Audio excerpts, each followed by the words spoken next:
Great. Good morning and welcome to another edition of home videos and home movies from a whole variety of things. First of all, I'd just like to thank everybody that contributed to my birthday fund on Facebook for the Boy Scout camp. It's something I've done each year, and you can get up. There we go. I got my co-pilot here. He's looking around. But no, I really appreciate it. The camp. Some of us have, on the call more than I have been up there, and it's we were just having a planning meeting last week. The summer is coming up to a big issue that we have too many people and where do we put them?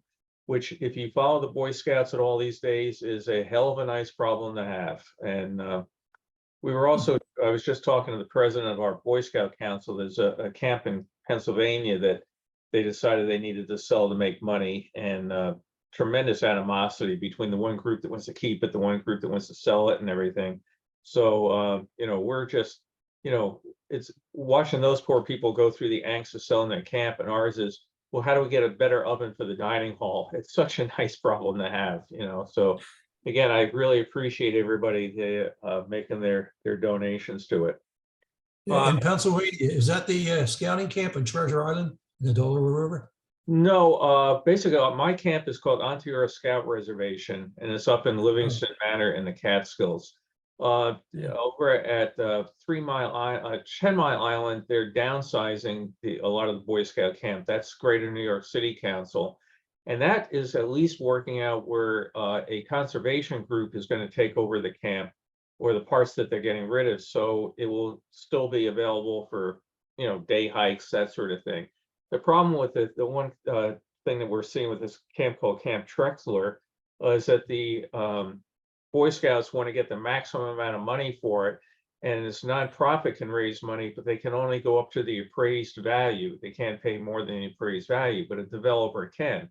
So people are saying, look, this guy donated the money in something like 1913 for the Boy Scouts to buy this camp, and did his estate really want it to become luxury housing around the lake? Probably not. So when you consider the Boy Scouts organizations thing about hiking and camping and all the rest of it, you think they'd say, let's keep it open so that people can still come to this camp. It won't be a Boy Scout camp, but people could still camp there. It's just creating all sorts of animosity within the organization. So, like I said, I appreciate everybody's donation. So I've been working on a bunch of movies. I upgraded my scanner recently, so I can now do 16 millimeter movies. And I also have the ability now to do sound. So we'll be seeing some of those today. I have a combination of some Disneyland movies, Disney World, Seattle World's Fair, Disney 64 World's Fair. And for next week, I'm going to be doing wedding planning, but 2 weeks from now, I have some really, really neat Expo 67 footage, including a helicopter tour of the site being under construction, shot on 16 millimeter that held up pretty much looking like it was shot yesterday. So I've been having fun with it. The sound stuff is interesting because it's done with an optical soundtrack printed off on the margin of the film. And you have to basically put it through the scanner twice and record the soundtrack.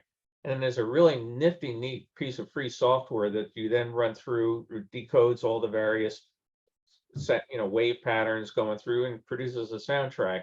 Then I scan just the video, marry the two of them together, and you'll see some of that.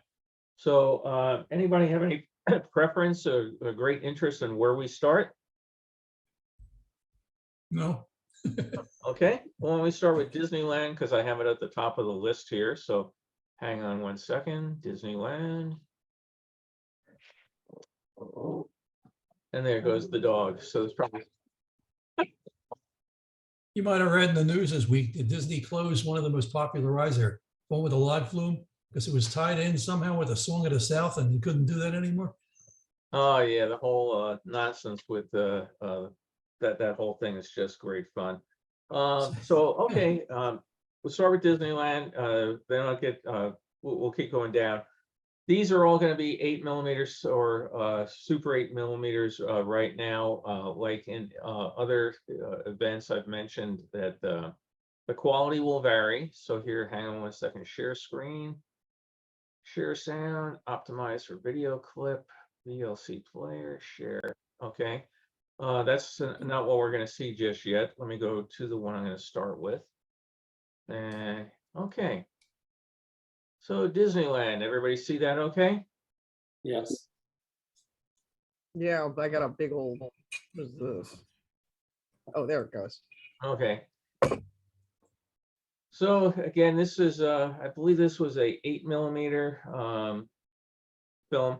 The keel boats, unfortunately, are no longer with us. For those of us that work for Disney, may remember that you look at it, there's the reason why everybody's up on top. Everybody wanted to be up on the top, get the unrestricted view. Unfortunately, if you put all the people on top, people are a lot heavier than they are now than 1955 when the thing was designed. And if you take it out on a windy day and everybody's up on top, the boat ends up flipping into the river, and Disney ends up saying no more keel boat. So unfortunately, the Mike Fink keel boat ride is no longer with us. Look how low that canoe is sitting to the water too. Yeah, the canoes are really low, and it was interesting. If you've been on the canoes, if you've been there as a cast member, as I have, you know that everybody paddles very enthusiastically when they leave the dock. When they get about halfway around the island, their enthusiasm wanes, and for the most part, when you're bringing them back to the dock, you're bringing them back. So they are very low, but they're great fun. You know, if you pass another canoe, you can accidentally splash them. But the canoes are very heavily weighted on the keel. I've never heard of an incident with the canoes flipping over or anybody going into the water accidentally off the canoes. Bill, how many of the boats were guided by rails or cables or whatever? Just two of them. The Mark Twain we see here, and then the Columbia are on a rail. So they are real boats. They do float, but they are on a rail. Everything else, the canoes, the Tom Sawyer rafts, the keel boats when they were running, those were all free running boats. And the folks that ran them, had to deal with, the Mark Twain gets the right of way. You have to make sure you don't cut that off. But they also had to deal with the wind and shifting guest loads. So it's a lot harder than it looks.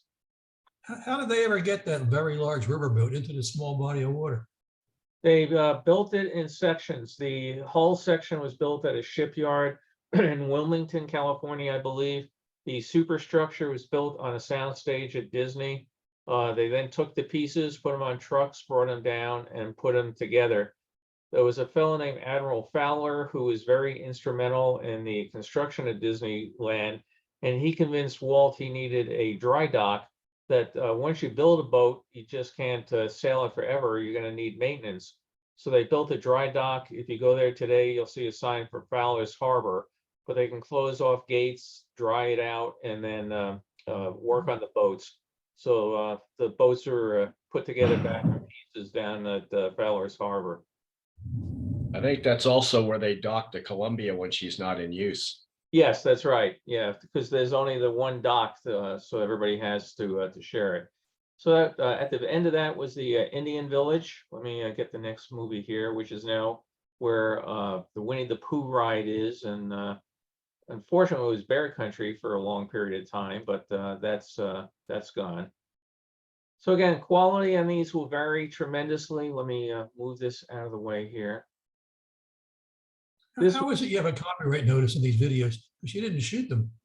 No, but I own them and I do the adaptive video on them. So for adaptive reuse, I don't want anybody else just sticking them on CD and selling them off on eBay. Yeah. This was super, super dark. So again, you do the best you can.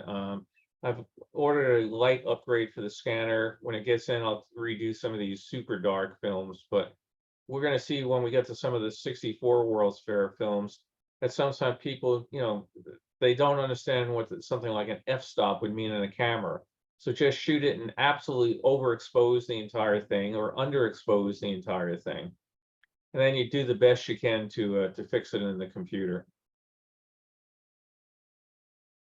So we're taking our train ride around through our peaceful Indian village.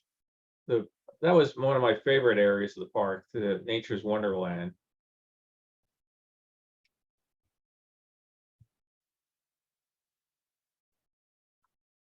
It looks like I should edit that bit out.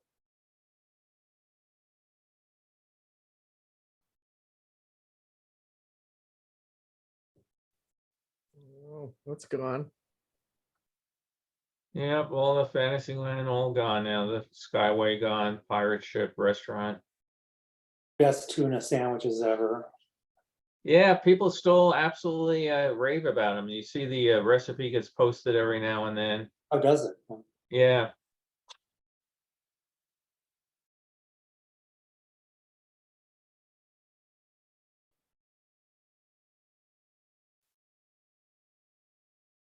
So we'll go to a slightly better one now. This is Super 8, if I remember right. It's 1975, 76. So we're coming in the entrance here. It's all changed, of course, today. I think this is still regular 8. I don't think it was Super 8. Main Street Flower Market gone today. I was so disappointed when I got there and found out they were all plastic flowers, but they did an amazing business in selling plastic flowers. They actually had a mail order catalog that people would buy plastic flowers from Disneyland. And it just amazed me that that was important to people.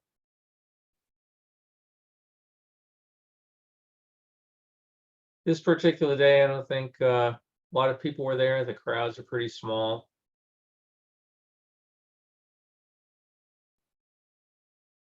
Stagecoach used to be a working attraction, but they had the same problem as the keel boats. Everybody went to ride up on top. One day a horse went around a turn a little too fast. It got spooked. Stagecoach fell over, and it then ended up becoming a static display.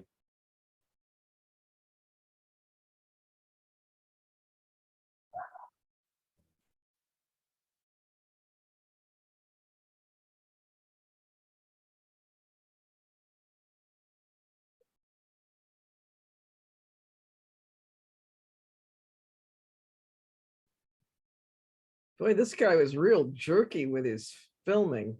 You should have seen it before it was stabilized. It's you know, I mean that's the thing. We're looking all at amateur films here. When we get to the 16mm stuff, it's generally a lot better because the people put the money into buying nice equipment and generally had some idea of what they were doing. But yeah, with a lot of amateur stuff, you know, just wipe from here, pan over there, shoot in here, zoom back, zoom forth. You know, some of these people never met a zoom lens they didn't like. But I figure it's still better than nothing. Here we got the Kids of the Kingdom. There's probably not a lot of footage of them out there dancing like that. When you talk about these top-heavy vehicles, isn't that a problem with the London double-decker buses? No, a lot of people inside ride on the bottom of the bus, and you've got a lot more weight on the buses, you know, with the drivetrain, you know, engine, everything down there. They even use those double-decker buses for sightseeing tours of cities, and I've been on them, and nobody wants to sit in the lower level. Yeah, The top is- exactly. You want to see everything. Sure. So you think they'd be a little top-heavy? There are pictures on the internet of double-decker buses being tested for tilt. They actually, pull them to the side and measure how many degrees before they fall over. Oh, that's neat. Yeah. Hey, Bill, that footage of Kids in the Kingdom, was that where Space Mountain is now? Was Yeah. that staged? Yeah. Yeah.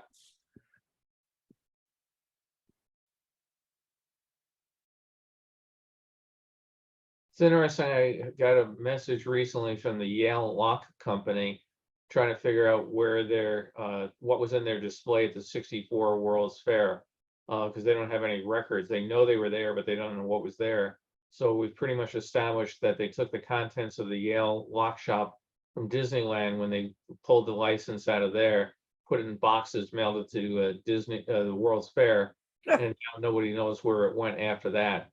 But we were going through and trying to figure out their records from various events. So let's jump up to some 16mm film, which again is a whole different look.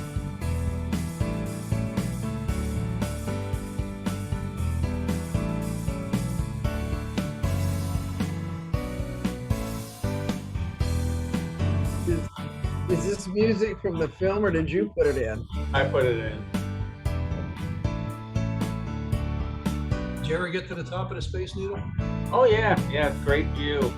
Matter of fact, there's a guy I know that works there that tells me if I come back and visit, he'll take me up on the roof. And with my fear of heights, I don't know if I'm really ready to sign up for that. But it's a hell of a great offer. Watch the movie Parallax View before you go up there on the roof. Sorry? You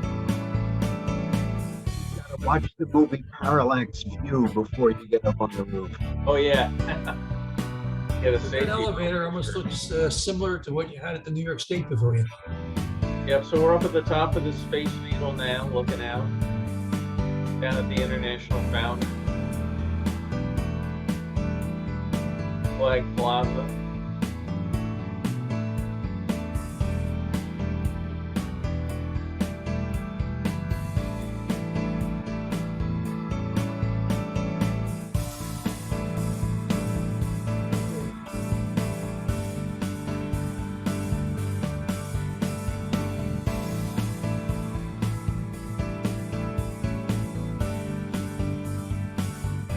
They've since changed the safety barrier, so you can't just point over it or jump over it, as people did.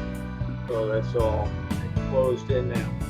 Safety, safety situation.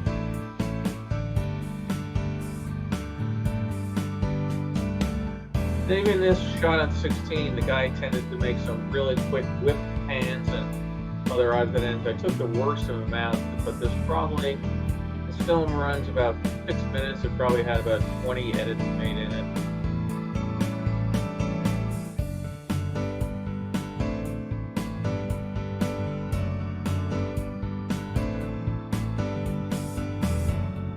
U.S. Pavilion, still there today. If you get to go to Seattle, great science museum.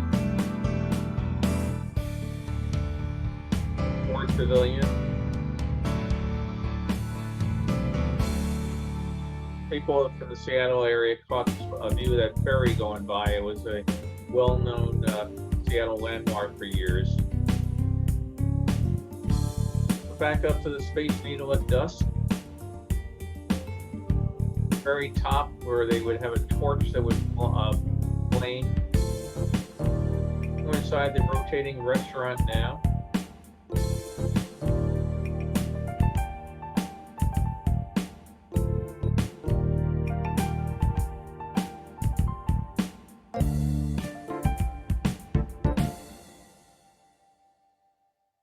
And on that same roll, there was another, there was all sorts of family footage and everything, but there was another bit that people might enjoy if you've been up to that area.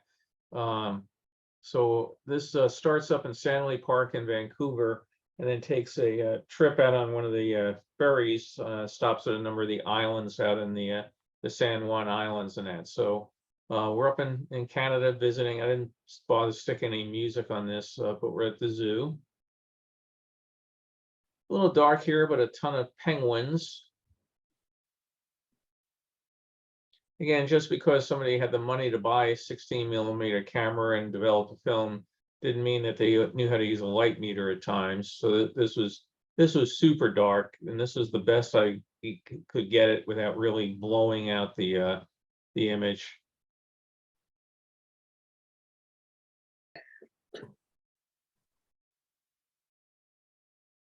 Happy little penguins.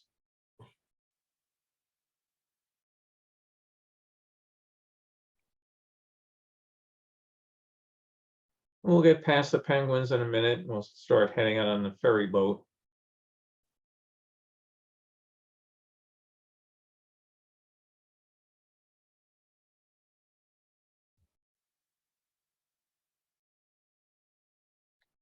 I don't know if anybody's been up to the zoo up there. I just wondering how much has changed from 1962 to now. You know, obviously the poor bear has you know, stark concrete. Hopefully they've made it a little bit more of a naturalistic habitat up there.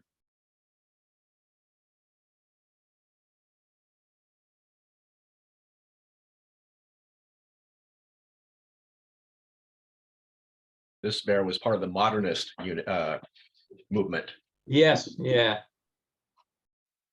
Prospect Point, beautiful area there.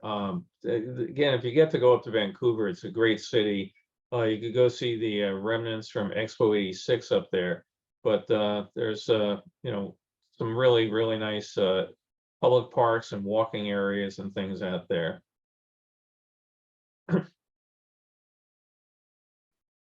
Folks that like classic cars would enjoy the parking lot.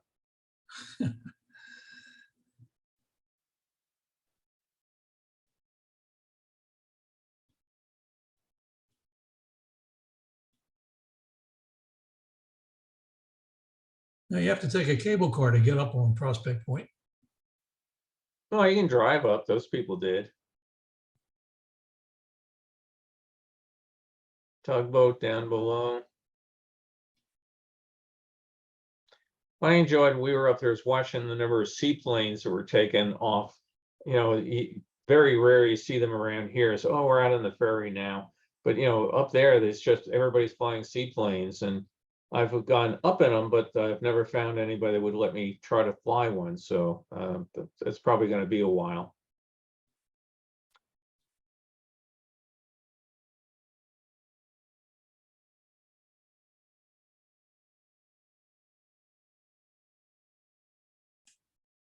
So I thought fans of old boats might enjoy seeing some of it.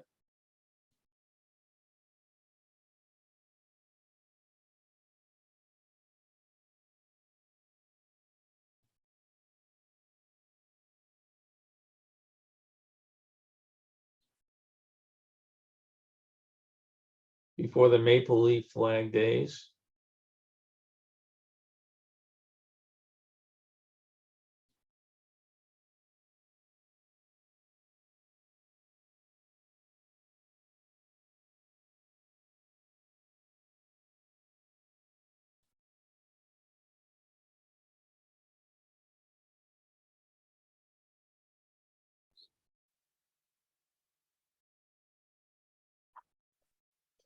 No idea what island we're looking at, but when we get near some of them, like here, it's nice. You can actually see the name on the docks.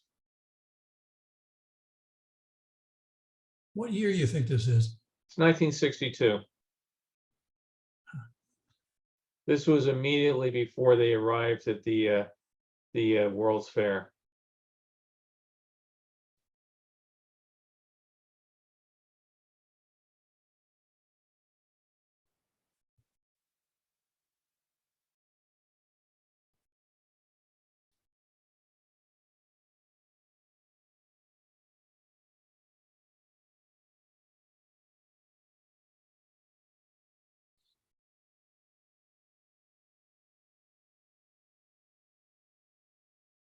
So I go up to Seattle to visit our daughter. I have to try to take a trip to Lopez Island and some of these other places. So let me jump back here. Let's go.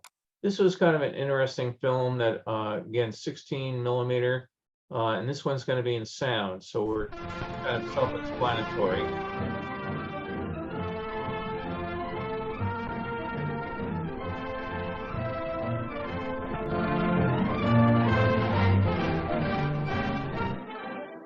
The metropolis of today, New York City, 1940. A blend of buildings and streets in familiar colors, familiar patterns, familiar forms.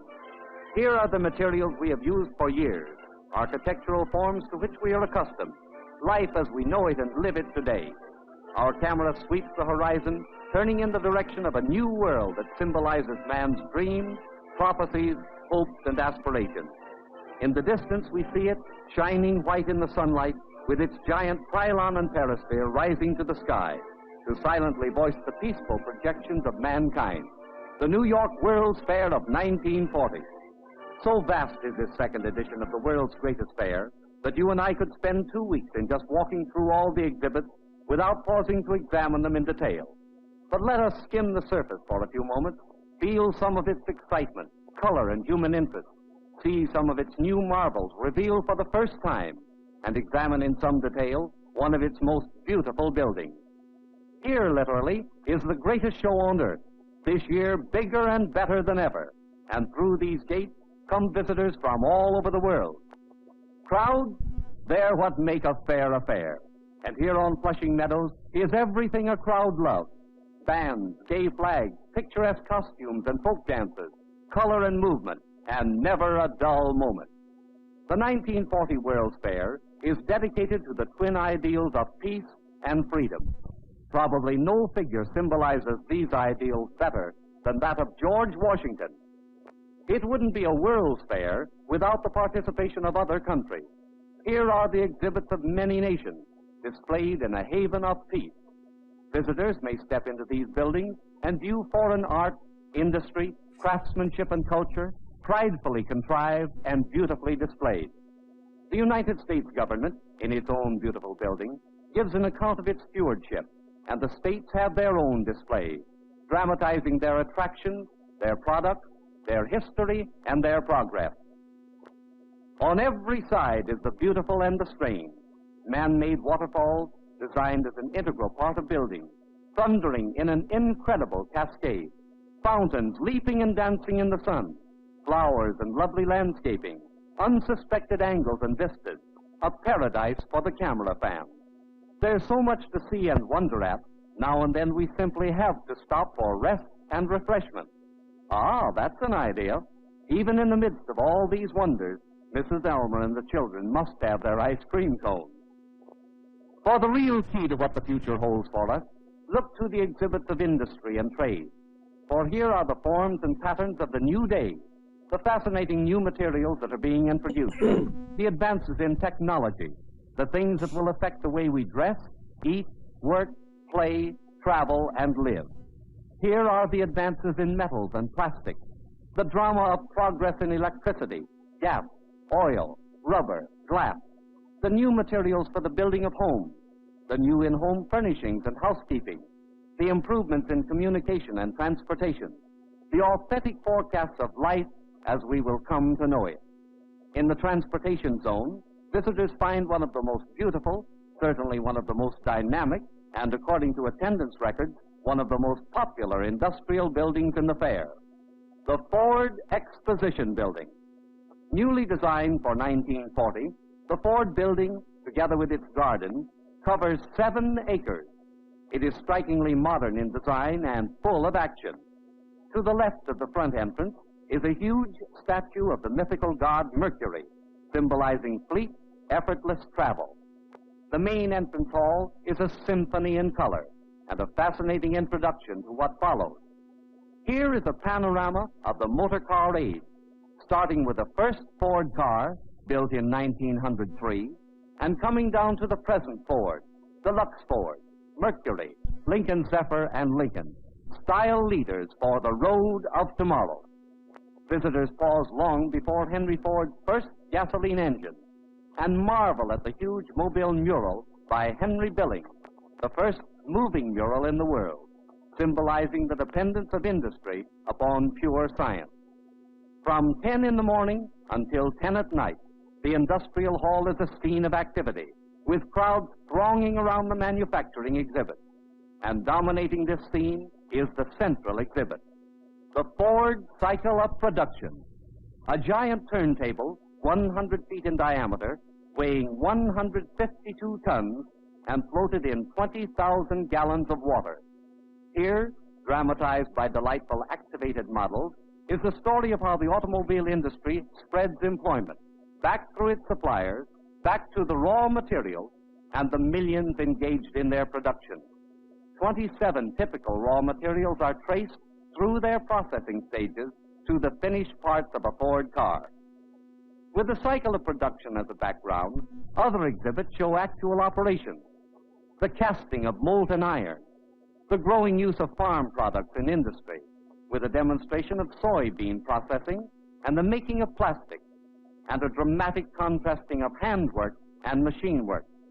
This exhibit shows that the Ford car, if made by hand, would cost about $17,000, while machinery makes cars at prices people can pay and creates millions of jobs as a result. These are just a few of the highlights in this fascinating industrial hall. Directly off this hall, is the new Ford Theater, where seated in cushioned, air-conditioned comfort, visitors witness a veritable three-star production. A ballet fantasy called 1,000 Times Nay, in which a talking horse takes the feature comedy role. A gala style show that combines the latest in fashion with the newest in motor car design. And a full-length Technicolor motion picture titled Symphony in F, wherein the figures of the cycle of production come to life and tell an interesting tale. From the industrial hall, visitors stream into the garden court and onto the loading platform for a thrilling ride on the road of tomorrow, a dream highway of the future built as a part of the Ford Exposition Building.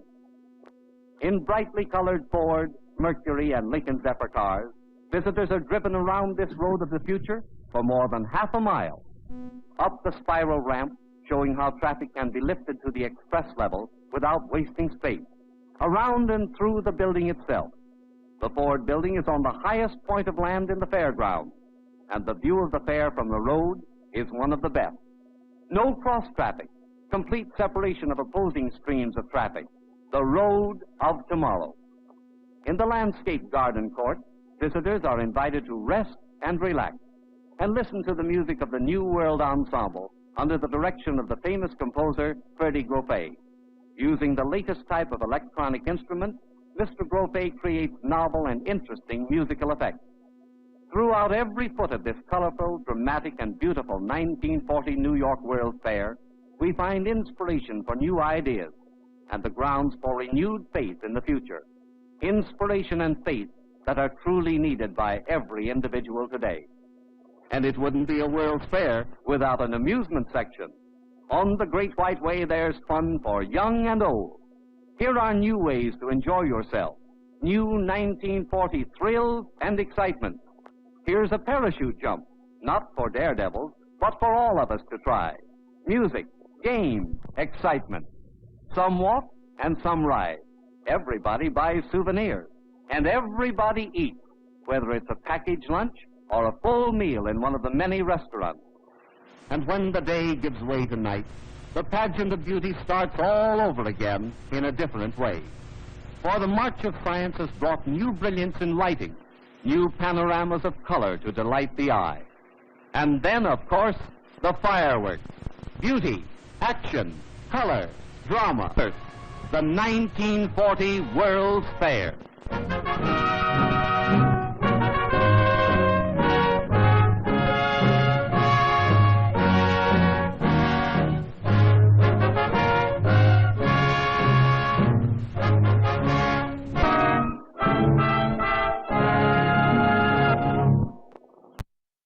I thought that was pretty neat, seeing all that. I had not known, for example, that they had that mural with the moving parts on it. So that was fun to see.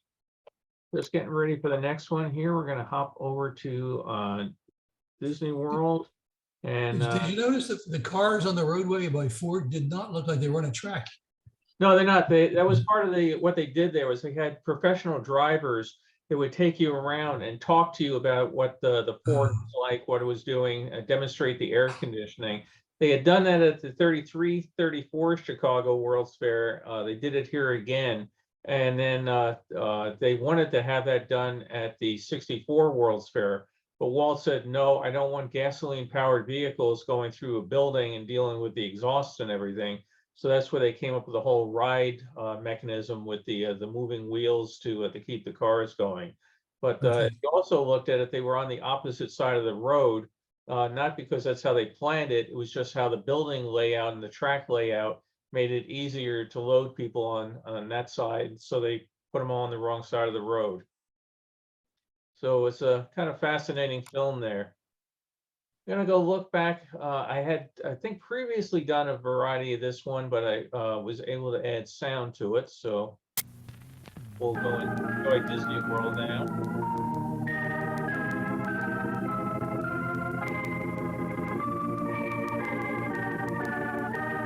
This originally was The bright heart of red. Walt Disney World is the Magic Kingdom, a happy blending of yesterday, today, and tomorrow. As you begin your stroll down Main Street, the Walt Disney Story attraction presents the intriguing life of the man who made all of this possible. Walt himself is the narrator of the special presentation. Main Street, USA represents America as it was near the turn of the century. Main Street is always busy with entertainment to help turn the pages of history back to the days of barbershop quartets, jazz bands, ragtime music, spirited marching bands, and colorful parades.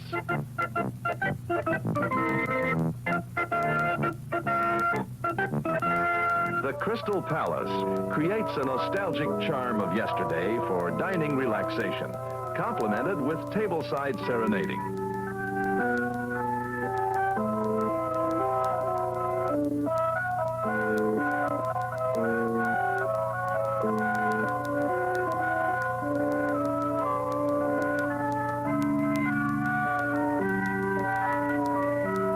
Leaving the exquisite Crystal Palace, we enter the ever-changing features and attractions of Tomorrowland. This is a world always on the move, offering unique attractions of what is to come, be it flight into space or Grand Prix racing.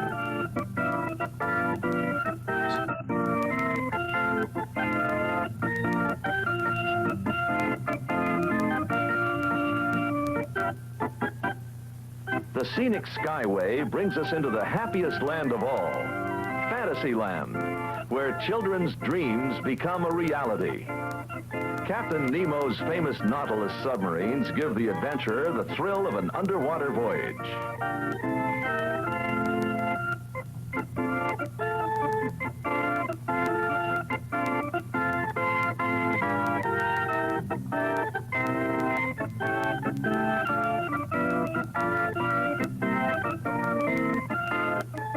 The towering Cinderella Castle is the landmark of the Magic Kingdom. This majestic castle stands in the center of the Main Street Plaza.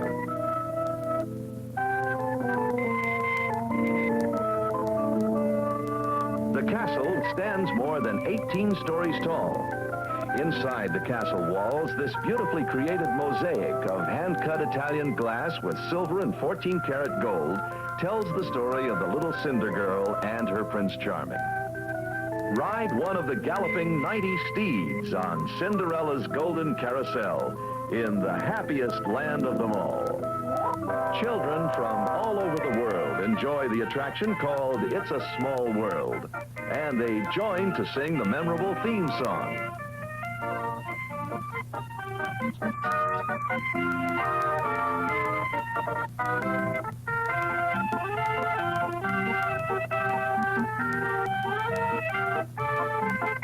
Elsewhere, Mickey Mouse is the host and joins all his friends in the joyous and unique Mickey Mouse Revue, where famous Disney characters take part in a gala musical concert.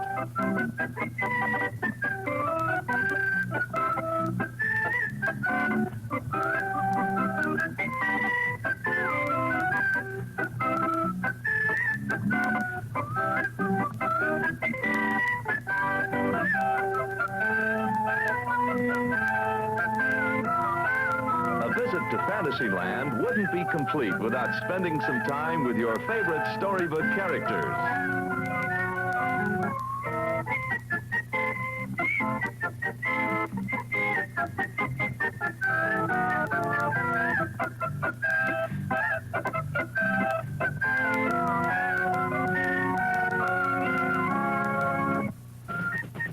In the Magic Kingdom's Liberty Square, beneath the impressive Liberty Oak, colorful fife and drum corps parades are heard throughout the Magic Kingdom. Here, life is as it was in colonial America 200 years ago. Brought to life by audio animatronics, all of America's presidents are seen in lifelike realism inside the Hall of Presidents, where Abraham Lincoln delivers a touching address.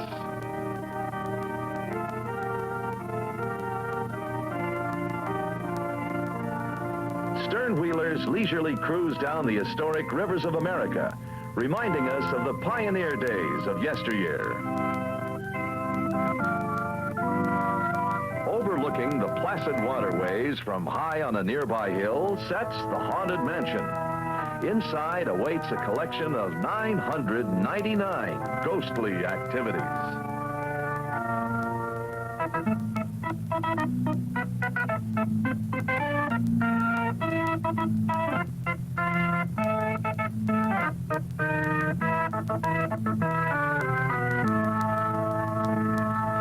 Not far away in Bear Country, one of the most popular audio animatronic attractions inside the Magic Kingdom is the Country Bear Jamboree, where a zany group of bears get together and lead you through their rollicking, knee-slapping song fest.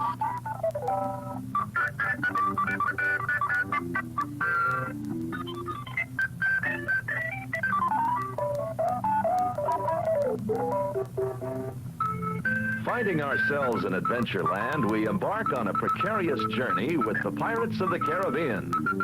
Here we venture through a seaport filled with all the waywardness of authentic pirate life.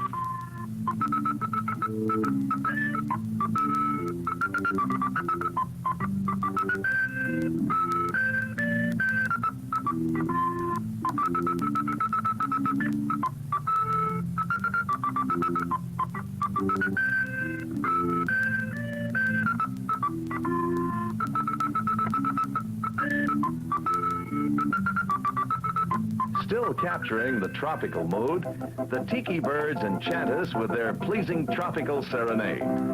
Colorful birds, brilliant flowers, and wooden tiki gods alike take part in this wondrous show.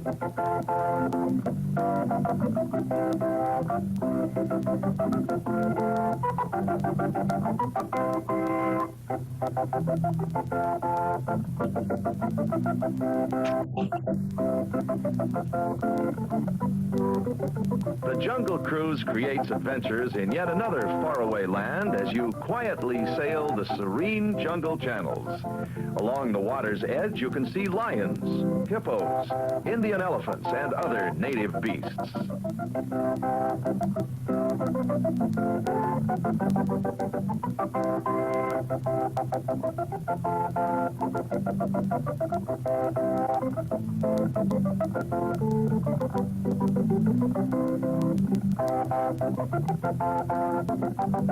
A walk through the intriguing Swiss family treehouse brings our excursion to a close. A panoramic view of the kingdom leaves us feeling that this is a truly magical world, full of excitement from yesterday and a yearning for what is to come tomorrow. Nighttime awakens a new world in the Walt Disney Magic Kingdom.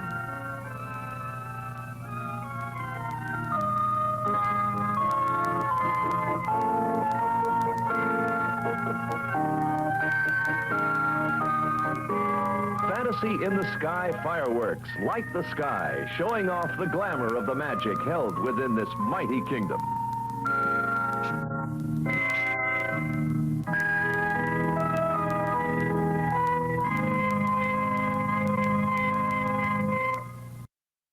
Everybody all set to go buy a ticket and go visit Mickey after that?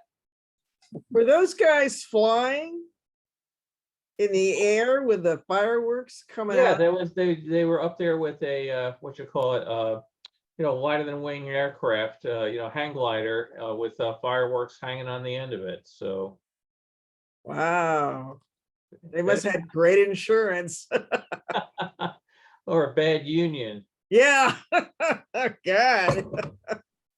Hang on, I'm just getting ready for the next one. Now, I mentioned that film had been bright red. I was able to fix the colors on that, but sometimes you can't do it and you got to give up. This next one is a film that was sold as a souvenir film at the '64 World's Fair by Castle Films, which I didn't realize was evidently owned by Universal Studios. So I converted it to black and white.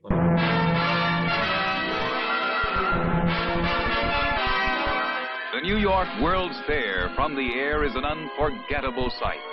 A confection of architecture that blends the revolutionary with the traditional, the new with the timeless. The Unisphere, 12 stories high, is a worldwide symbol of the greatest exposition ever conceived by man. Africa is all our yesterdays. the yesterdays upon which these newly emerging nations are building their tomorrows. The host state of New York heads the list of 23 states that are participating in this showcase for the world. The pavilion's roof is the largest suspension type ever built, and the adjacent tower is the highest point at the fair. The fair is built of superlatives and statistics. It took $1 billion to build this monument to progress. The Hong Kong pavilion brings a colorful blend of its Oriental European atmosphere to the international zone. With its upswept eaves, intense colors, and intricate carvings, it captures the spirit of Hong Kong architecture. The Venezuelan building houses important documents, those of Simón Bolívar, South America's liberator. From one broad avenue to the next, the very mood of the fair changes. Turn a corner, and you're in Japan. The Japan that became an industrial giant within the span of a short century. Surprise is a feature of the entire fair. There is so much to see. That's what makes oasis like the Fountain of Planets so welcome. It's a place to relax as you dreamily watch the play of the waters.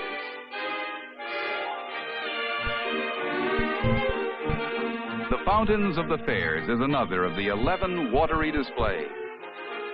Thatched roofs and plate glass. This is Guinea, where the famed African ballet presents regular performances. The art of Africa at its highest. In the industrial area, the corporation giants have turned showmen to stage some of the most spectacular displays ever presented. The Tower of Light pierces the heavens with a beam of 12 billion candle power. All religious faiths take part. The Mormons have built a replica of the Salt Lake City Tabernacle. The United States Pavilion has as its theme one endorsed by President Kennedy, Challenge to Greatness.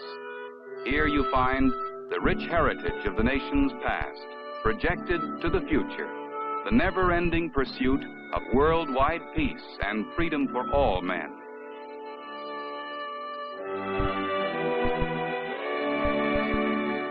Mexico's history and art and other cultural achievements come alive. Newly born Malaysia makes an impressive debut on the world scene. Argentina and the romance of its pampas, the richness of its mines. Jordan shows historic documents on birth of the world's great religions.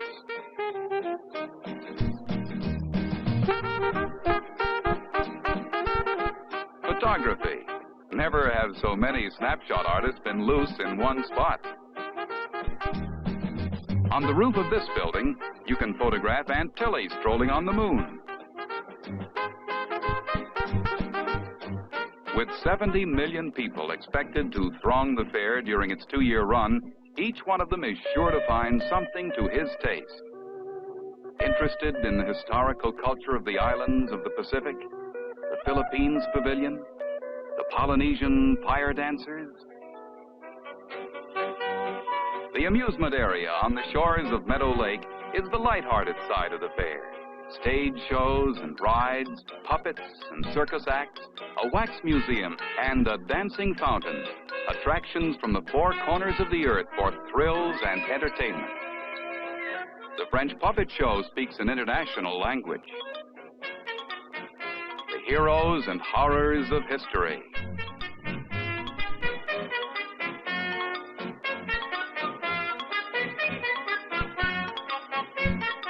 Ride the log flume for an unforgettable spine-tingling thrill.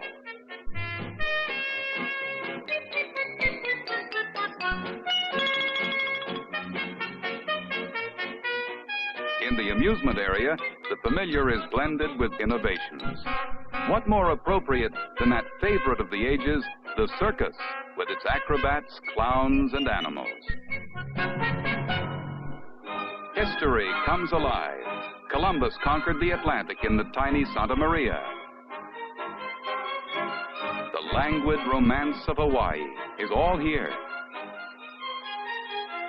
As our airborne camera dips and swerves over the Belgian pavilion, we see once more the great contrast in World's Fair architecture.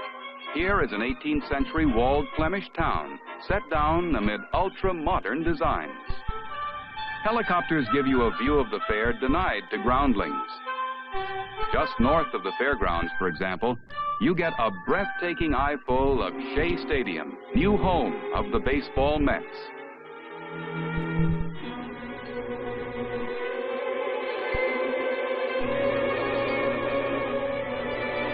Besides the sightseeing flights, helicopters fly to the fair from Manhattan and all New York airports, landing on the roof of the Port of New York Authority building, right in the heart of things.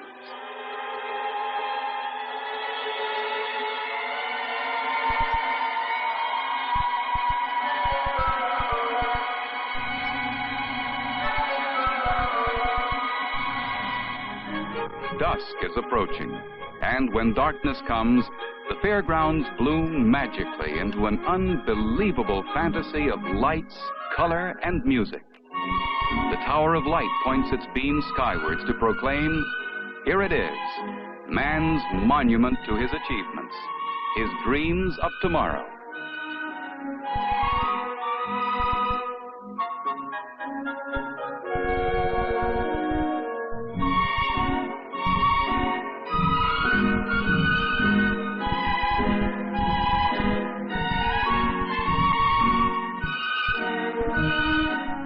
Peace through understanding is the lofty theme of the fair.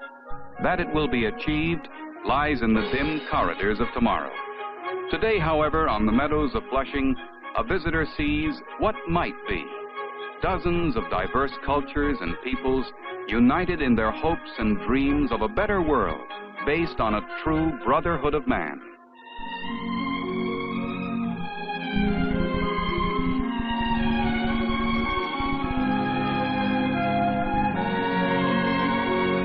Grand in its concept, the New York World's Fair stands as a mighty milestone of man's search for a world that should be.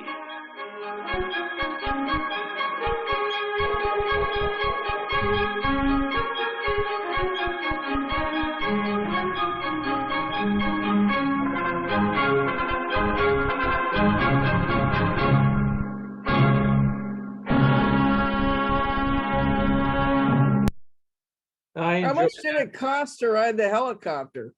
Hell, it was out of my budget. I never did it. I'd have to look it up, Kendall. I'm not really sure. But I enjoyed the film because that's the first time I've seen a viewpoint from the pilot's point of view of being in the helicopter. So again, they sold that film on 8mm and 16mm, and they sold it a silent version, and this one was sound. They also did one of Montreal's Expo 67. I just did that one last night. I'll show that in 2 weeks. They turned bright red, as I mentioned, and a friend of mine is a professional colorist, is going to do his best with his magic bag of tricks, which are much better than mine, to try to figure out if he can salvage them or not. So let's end up with some amateur films from the fair. As I mentioned, these are all 8mm. In this particular one, the person exposed the crap out of it, and I was actually very happy I was able to get anything back on the computer. So, the sky might be a little bluer, but maybe in New York with the smog we had back then, maybe it was a little bit more this color. So we're coming in the Gotham entrance, the main entrance from the subway over the Long Island Railroad. There's one for you, Wayne, RCA. Great position they had. Everybody coming in that gate, first pavilion they got to was the RCA pavilion. And it looks like it's early in the year because the brass rails are still clean. And you can see one of the perils of doing stuff with film is if you get dirt in the gate, like up in the top left corner, if you hadn't cleaned the camera, if there's something there, there's a very faint visible thing of a hair or something down at the bottom where the little girls are right now. But it gives us that authentic look, right? Oh, get out of the shot, get out of the shot. Come on, John. trying to get the restaurant, which is the Festival of Gas. It's pretty funny. Eat here and get gas. Yeah. They probably didn't serve baked beans. And then Paul Bunyan, he's up at Lake George right now. You can still go and visit him. Was the 39 fair sanctioned by the Bureau of Expositions in Paris? Yes, it was. They got around it by trying to be just the 1939 fair, and then the 41 was done, unofficially. So Yeah, the reason I asked that, because the 64 fair wasn't sanctioned, Robert Moses had to pull his industrial friends to build industrial pavilions. And you still see a lot of that at 39. yeah, no, 39 was sanctioned again, but that's why all the merchandise and everything says the 1939 World's Fair or the 1940 World's Fair. There's nothing that's official that was the 1939, 1940 World's Fair. It was basically, if you read the correspondence, it's like, well, we're going for 39, but we might be here in 40, nudge, nudge, wink, wink. So going up to the GE Pavilion.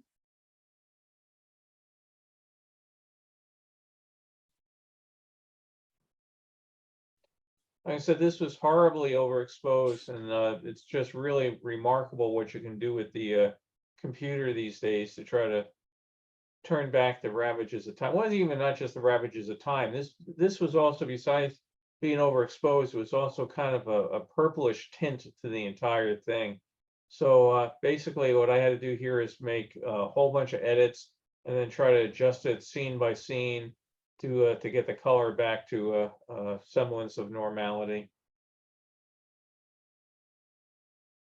What was transport like to this World's Fair? Because I just watched a play this morning about Robert Moses, and it made a dig at the end about him not doing transport. Yeah, Robert Moses is certainly a character that will create tremendous controversy in discussion with people back in New York. This was one I got a kick out of. I don't know where the goat was part of, but yeah, I doubt if somebody had their pet goat, but they were probably from one of the pavilions. Yes. But yeah, Moses, he built some great highways and parks, and obviously built the World's Fair. And other people, he destroyed my neighborhood. He was terrible. So, people are very polarized on him.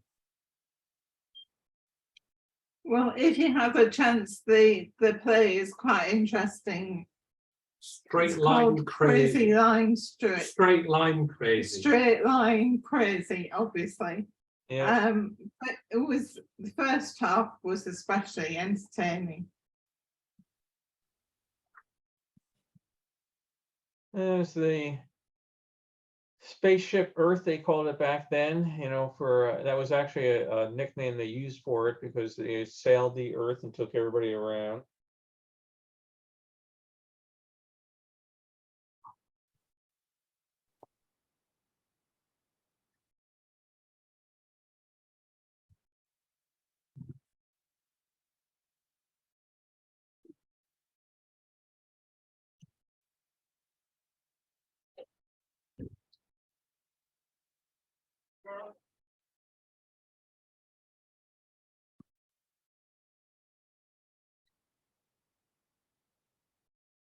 I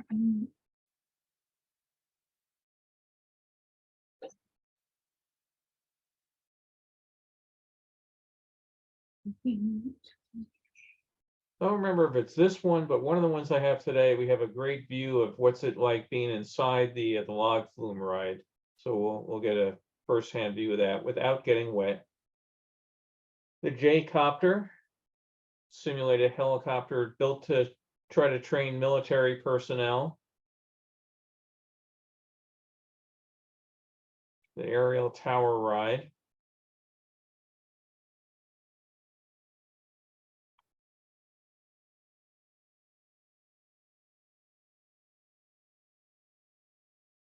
Chungking Chinese food, 99 cents for an entire meal. That was well within my budget, and I ate a whole bunch of Chungking food over the years.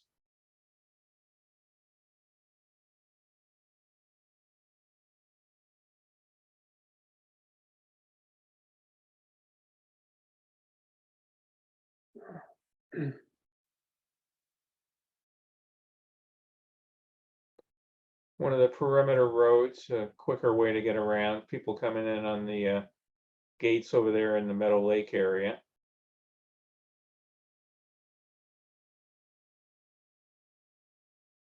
It's interesting, you think about things like these buildings, no big deal, right? But they had to bring somebody all the way into New York that knew how to build a thatched roof, because obviously that's not a big skill in New York.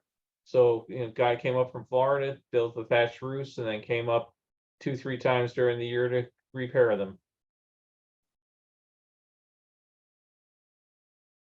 And unlike traditional thatched roofs, I know there were sheets of plywood underneath, so.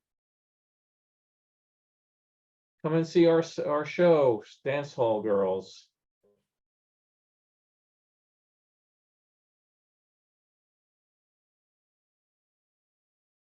That can help you date it there. One of the escorters going by, obviously 64 only.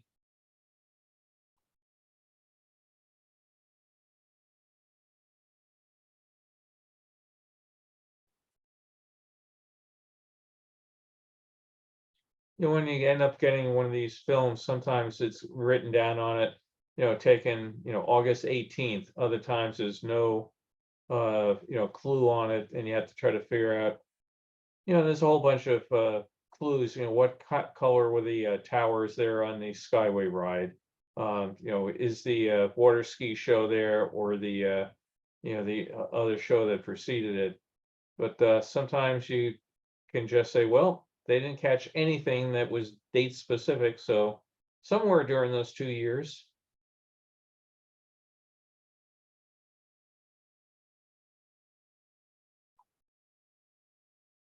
So we're on the Skyway now, enjoying our trip across the fairgrounds.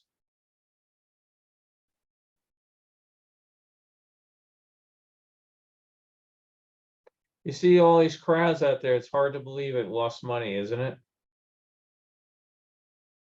But I can remember going there on some days, particularly if it was a wet day. I loved going on rainy days, because first of all, it wasn't hotter than hell. But then on a rainy day, nobody else was there. And there were some days you felt like you had the fair to yourself.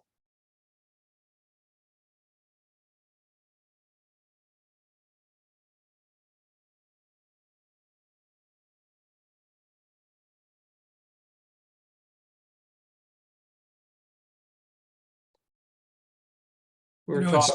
It still is a lost opportunity that they never extended the monorail into the main part of the fair and made it a transportation system. I know Greyhound complained about it, but it was a lost opportunity.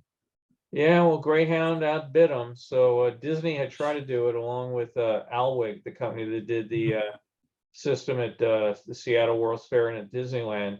But basically, they got outbid by Greyhound, and that's why they had to have a system that was not a transportation system, but a ride with only one stop, because people couldn't get on, couldn't get off to keep the contract.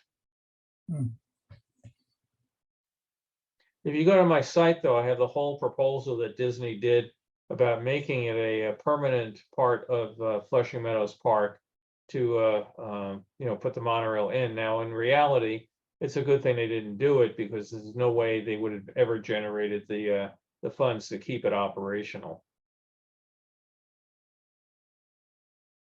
Yeah, they thought at the time that city planners would see that and say, that's a great idea, let's do it in our city, but it never worked out there either. Well, building is one thing, keeping it going is another. That's why we have the New York State Tower sitting there empty, for 60 years. You can build it, but if they're built for a specific purpose, like go up, take a look at the World's Fair, what else do you do with them afterwards? Not big enough to put a restaurant up there. Again, this section here, the beginning of this was incredibly overexposed. This section here, incredibly underexposed, super dark. So we're not looking at great cinematography here, but I figured it's worth showing because it's great views of a great event. There's the Protestant Orthodox Pavilion. I find myself watching these, looking at the luminaires all the time, the different patterns of the light fixtures.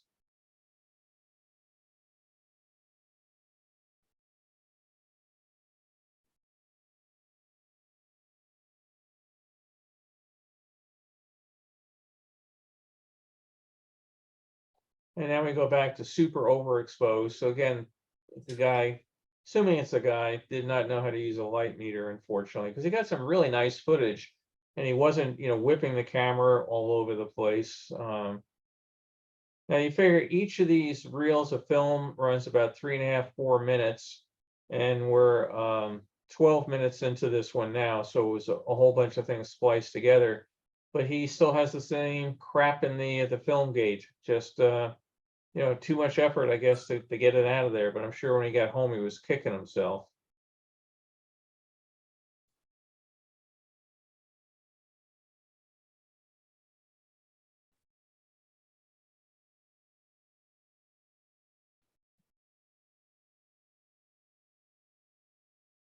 When I did a dwarf, I don't remember having the glasses move on dock like that. So I don't know if that's innovation that they lost over time. Kodak Pavilion. Off to New Orleans, Bourbon Street. I was looking at this and just looking at all the trash cans. You just think about the infrastructure they had to build, just to be able to open it for day one.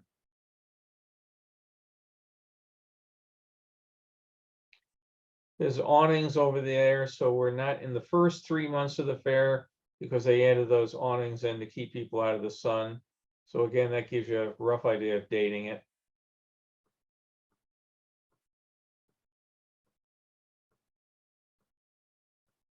It looks like the same elevator they had at the Seattle Space Needle.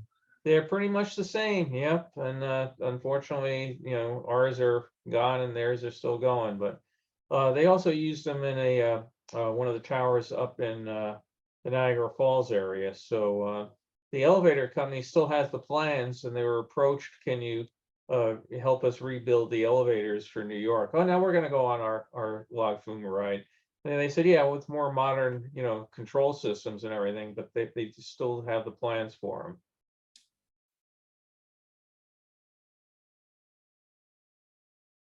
Keep your arms and hands inside. This was revolutionary back then. It was not the first place ever with a log flume ride, but I think it was the largest system built at that time because there were 2 separate tracks for it. And it was a super popular ride. Bill, do you know where the first log flume ride was? No, I remember reading it. I think it was in Canada, but I don't remember where. Do you remember, Randy? No, I don't.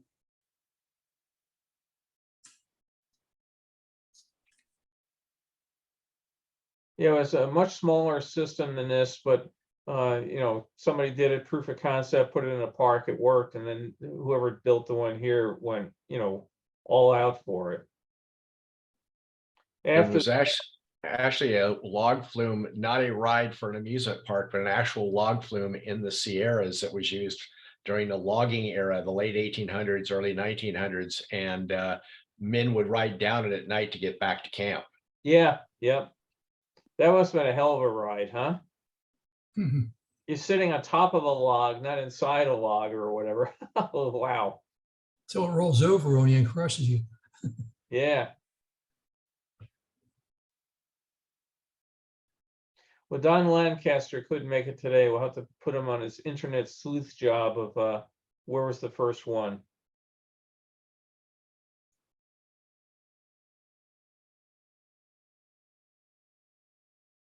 That sun screen up above was added during '64 when people found out how brutal the sun was. The courtyard here at the United States Pavilion, that poor tree lasted without being watered or anything for a good 10 years after the fair until they finally raised the building. So whatever species it was hardy. This is the Oklahoma Pavilion.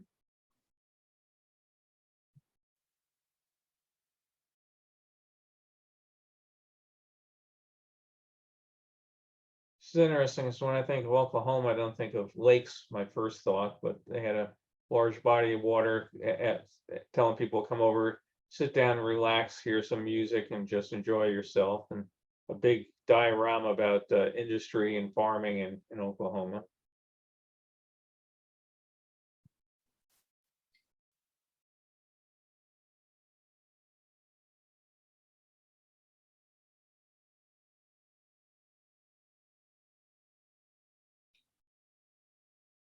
And we go to night for just a couple quick views.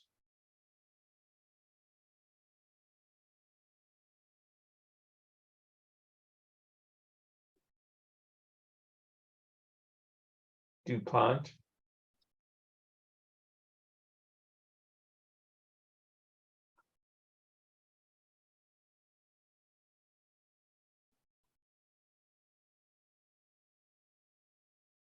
And one more look at the Festival of Gas.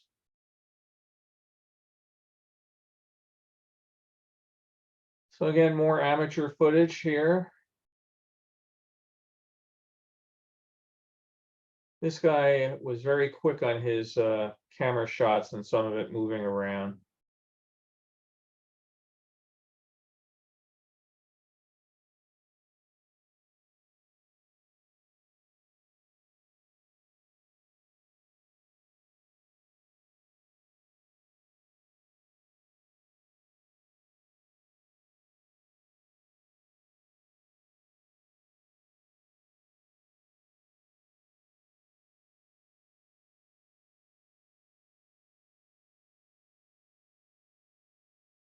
Outside of India.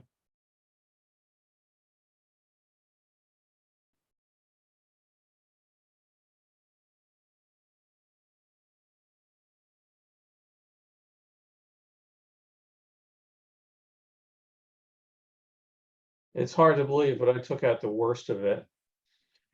He was really all over the place with some of it. But there's shots like that, you know, the people there from India or Pakistan, they, you know, own clothes from home. It's just nice to catch views of quick little glimpses of things.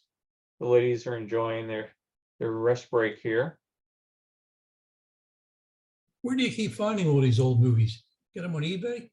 Yeah, eBay, and sometimes people approach me through my website that you know, they have it, that they don't want it anymore, would I like it? And I'm always happy to say yes, of course.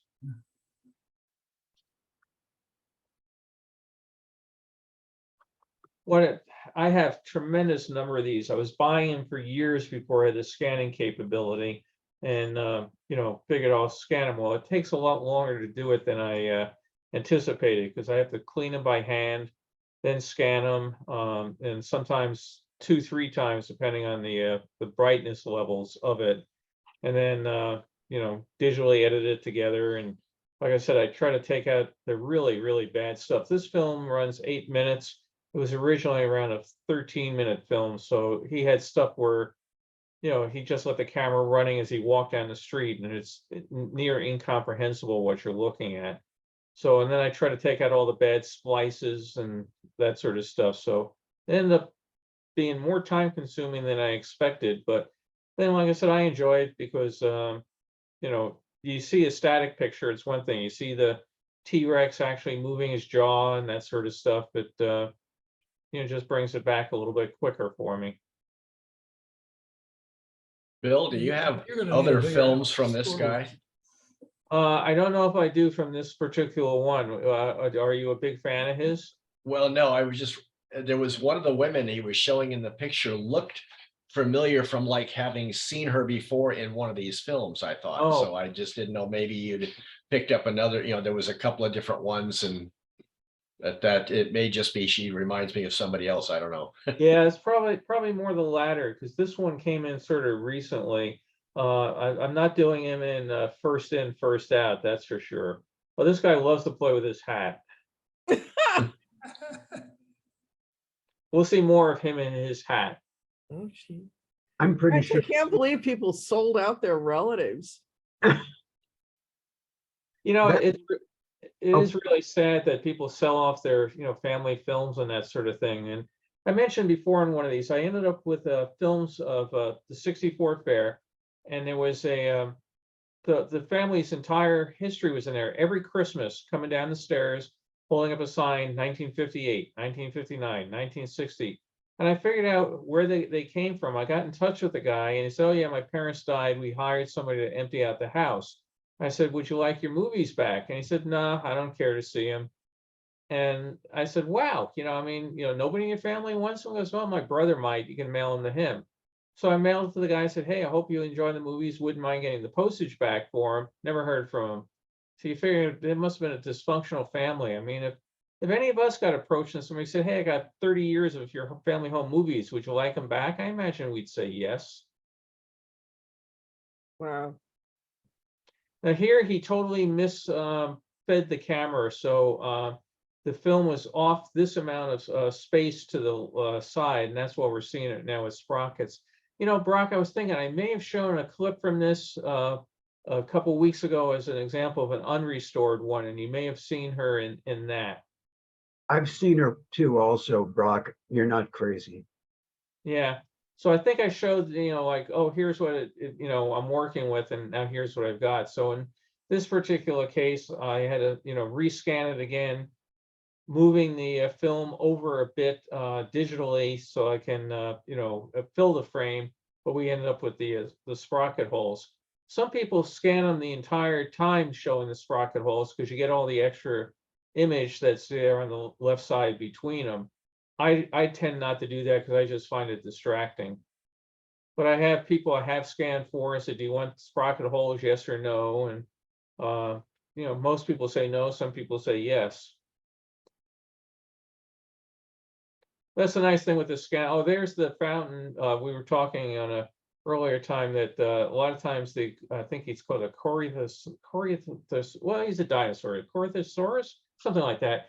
His fountain's often empty because people from another pavilion would throw powdered soap in there and have giant bubbles. And the folks from Sinclair were always trying to figure out who was doing it.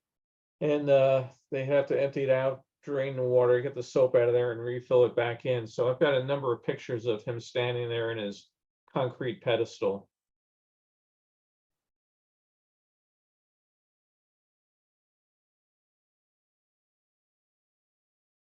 New York State On the Pavilion. left, could they be Super 8 sprockets? Because I think they were just on one side with the misalignment. Yes, they're Super. Well, no, this is 8. Super 8 wasn't out yet in '64. So basically 8 and Super 8 are on the single side, 16 millimeters on the left and right.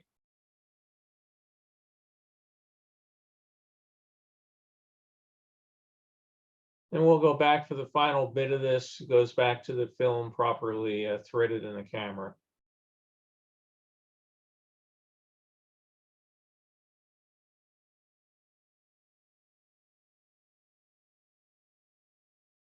So I again just splice that one section in with the rest of it. Now look at the nuns there. Isn't that a very interesting habit? Very angular over their heads. I hadn't seen that particular one before. And people just resting up.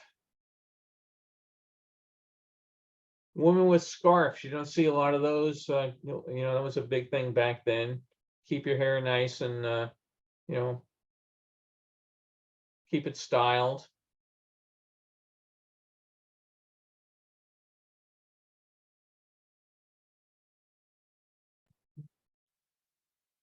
And we're gonna get to see him enjoy his hat again.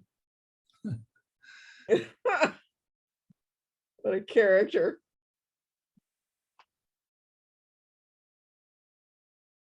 So he has 2 wives in that photo. Looks like it.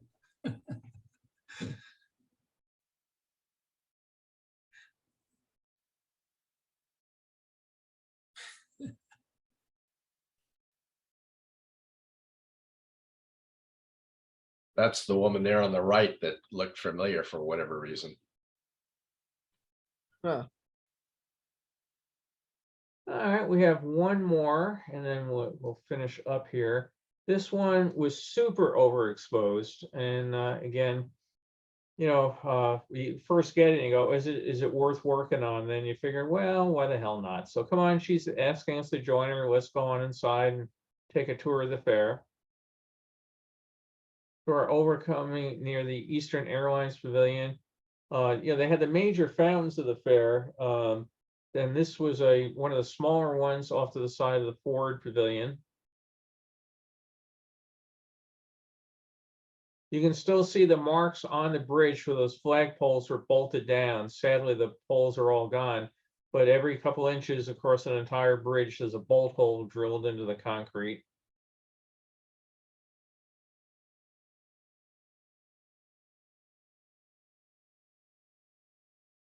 Wisconsin Pavilion right in front of us. Poles from New Jersey in the background. Getting ready to do her movies. Transportation area.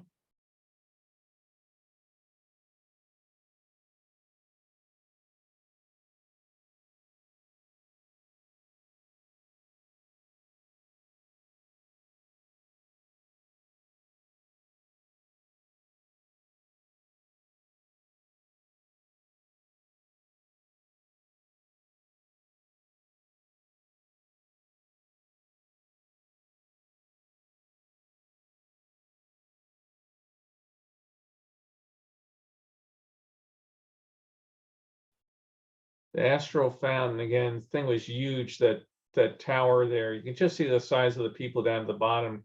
They give you a hint of it, but it was truly massive, and the water jets really come up. Vatican Pavilion, that sculpture I think we've mentioned is kind of Bunkport, Maine, if you're up that way.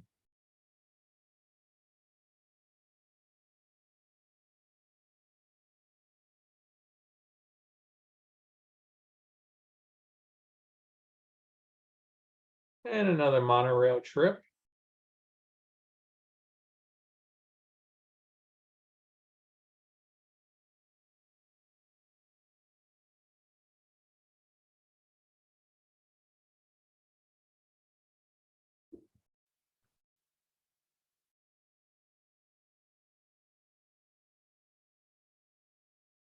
There's the log flume down below.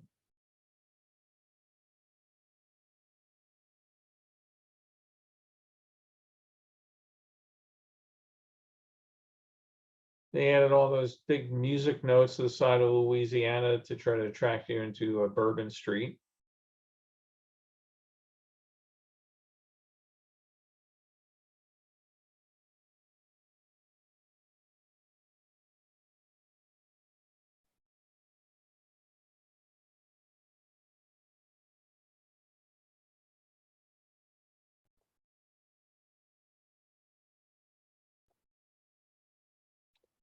A couple of views of the Tower of the Four Winds with all the little wind-driven things spinning around. That was Disney's, right? Yep. Yeah. No, there was a quick view of one of the concept cars. Here's the fountains, low water mark. They're probably putting the fireworks out in the mortars, getting ready for the show.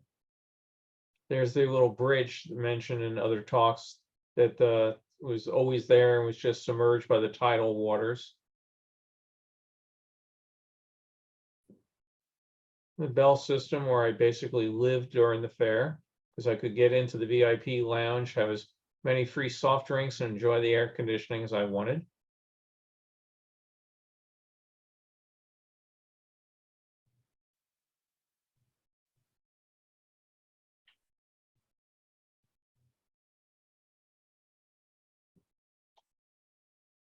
Maryland, little model of a ship out there, and the money thrown into the fountain was used for the upkeep of the real ship,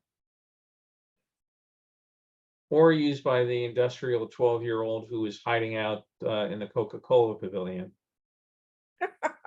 Was that you? No, it was a kid, Dominic, I forget his last name at the moment. He ran away from home and he lived at the World's Fair for the better part of a week. And he found a hiding spot inside the Coca-Cola pavilion behind a Jeep. And he stayed there and came out at night, scavenged the money out of the fountains, and went out to the snack bars during the day to buy hot dogs and hamburgers.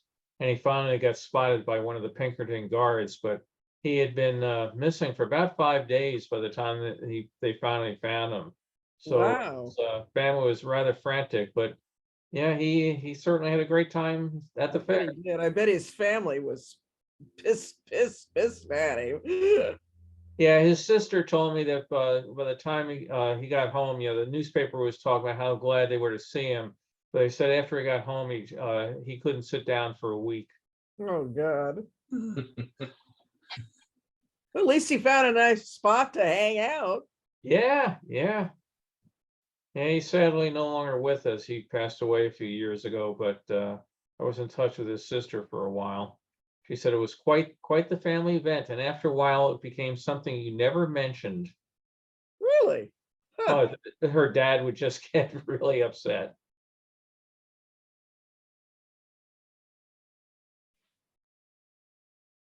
There were all these people. He ran away from home because he was so mistreated. No, he ran away from home just because it was a hell of a fun spot. It was like, Tom Sawyer and going down on the raft, right? Go for an adventure. Well, he went for the adventure and he just didn't go home at night.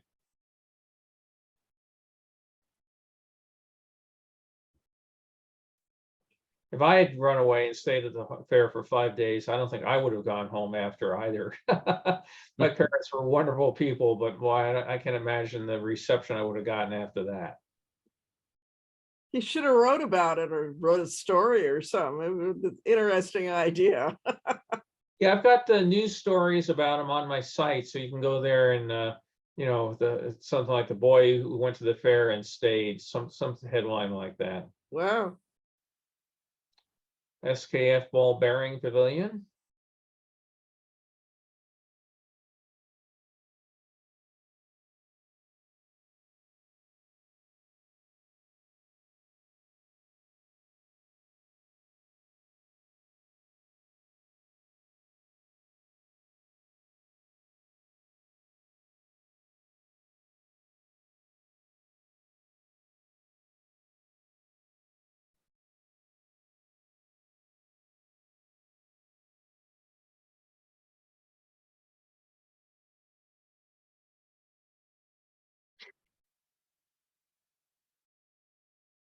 Again, that's one of the things I like seeing about the movies is, the air filters turning, the radiator fan is turning on the giant engine.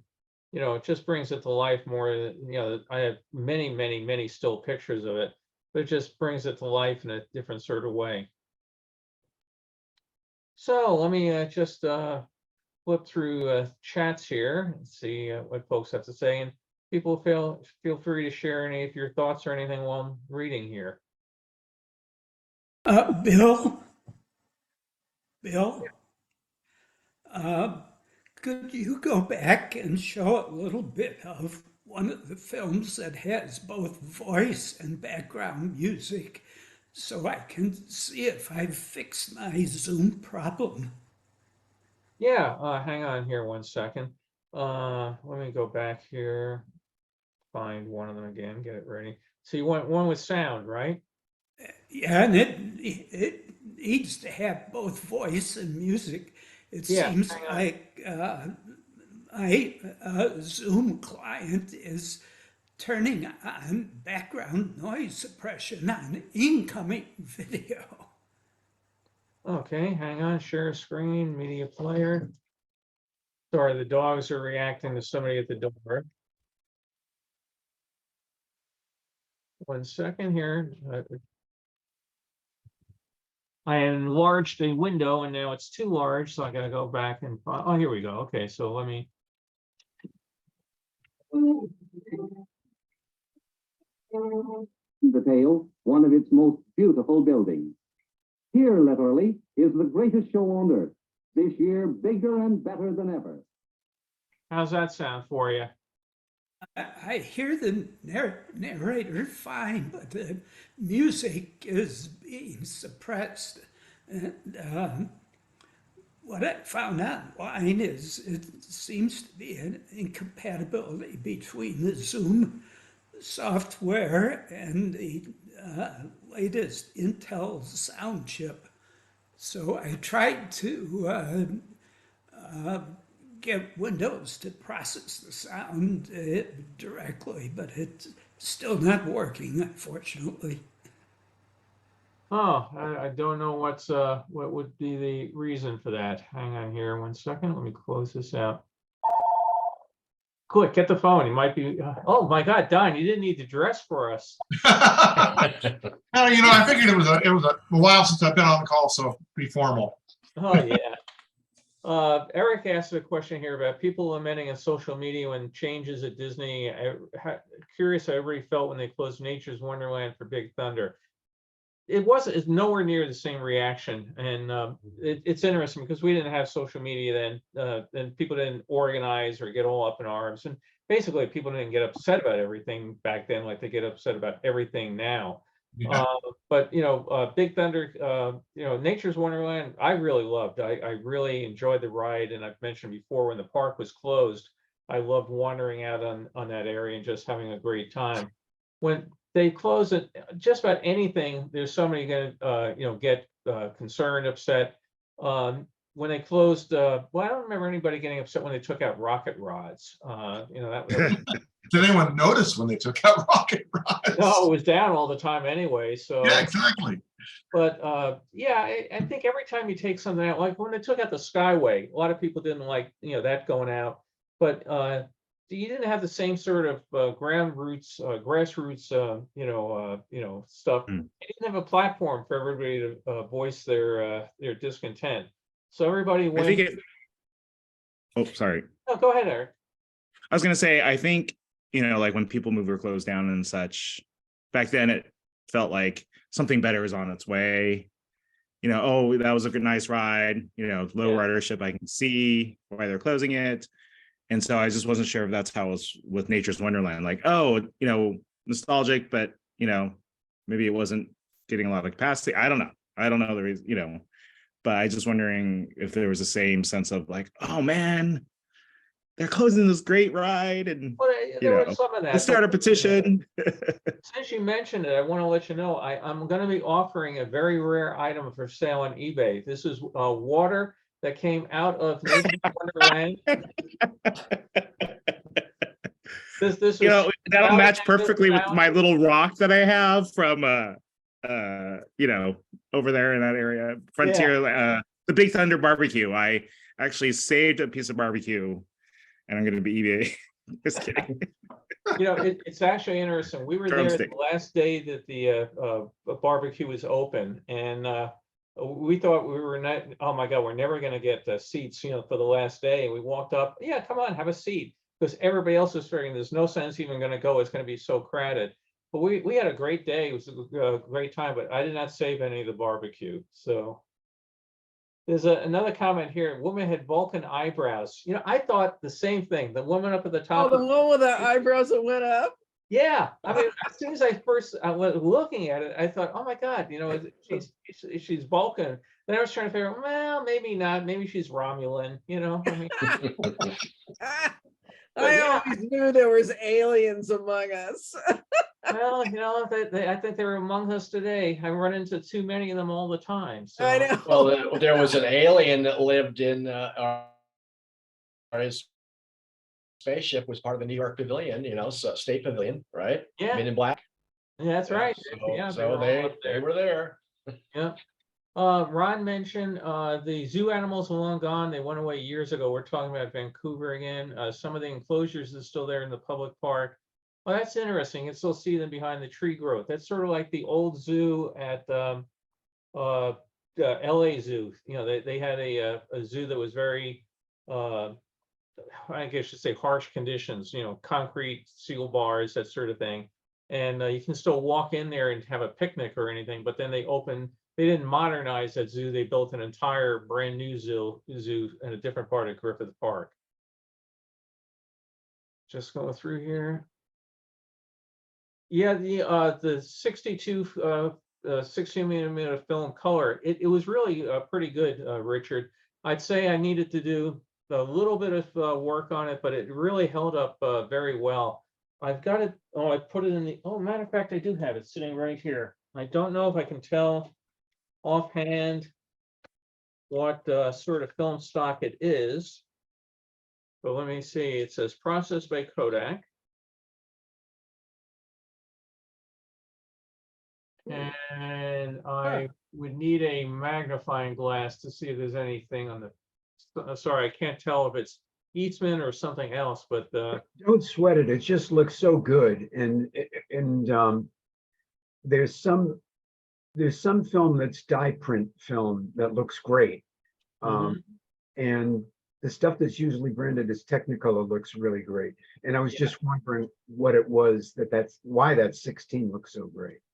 Yeah, it's interesting. I have a bunch of 16s, and they're on these 400-foot reels. And I'm doing a whole bunch of amateur ones from the 64 fair. I hope to have 2 weeks from now. The amateur stuff is held up really well. And then you get to like the Castle films, the 16 millimeter. I mentioned they sold it, New York World's Fair from the air. Here's the 8 millimeter version. It faded just as red as the the 16.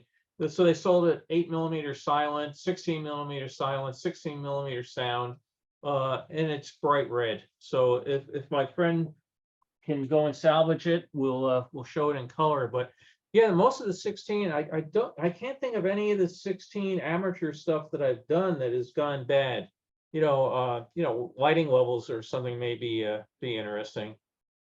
Eric mentioned the Ford Pavilion was truly amazing. Yeah, I was very lucky. Somebody had a thing online. They said, I've got film from World's Fair, and I got it dirt cheap. And it came with the Seattle Fair, 2 rolls from Expo 67. I got about 8 reels of 16 millimeter film for $50. I was very happy. Wow. And then I started trying to do some research, I got the film, and I went online. You can actually find that film on YouTube that the Library of Congress put up, and I'm happy to say my version looks better. So they scanned theirs 8 years ago or so, and technology keeps changing. So I beat the Library of Congress. But That's that great. was I enjoyed that film. I really did, because again, you have a whole bunch of exterior shots. And then we mentioned on one of the Facebook groups, nobody remembered anything about a theater with a Technicolor movie, for 1940. So now it's another quest to go off and searching. But there was a whole bunch of discussion that went on about how the god Mercury had been up on the facade of the pavilion, and now he's down at the grounds, because, as they mentioned in the film, all new for 1940, they did a tremendous remodel on the pavilion. So it's great fun. So this is all stuff. Yeah, What are they talking about? What? I hadn't seen the inside at all, and just the sheer scale of some of that one model that just was on like a rotation, and it just showed all the different. I can't even remember what it was showing, but it was just amazing, just for the technology back in that time period. You don't even see that. I guess just the cost prohibits that kind of large. I don't know what I'm talking about, but it just seems like you don't see that as often these days. Yeah, you think about the amount of money they put into those pavilions. And it was also interesting that they actually, although it's a Ford movie, they did show General Motors and Chrysler pavilions were in there. So, I mean, today, they would never do that, that sort of thing. So Wayne is warning us, putting soap in a fountain can ruin the pumps in some cases due to cavitation. All right. Scratch off my afternoon. I was going to go out. Never mind. No. Getting into the AT&T pavilion. I did have an uncle that worked for the phone company, but the way we got in there most of the time was a friend of mine from town. I lived in a suburb of Long Island, Baldwin, New York, and his sister got a job as a hostess at the Bell System Pavilion. And it was really great, because she had a friend that had bought a brand new 64.5 bright red Mustang convertible, red, never forget it, red car, white top. And she would put, her brother, me and my brother in the back seat, the 2 gals up in the front seat, put the top down, and we went off to the World's Fair. And it was just heaven. I mean, it was the first convertible I'd ever been in my life. And it was a Mustang, which everybody in the world wanted a Mustang. And these are 2 good-looking girls in the front seat that could get us into the World's Fair for free. So, I mean, you talk about, that's not the trifecta, that's like the fivefecta of fun.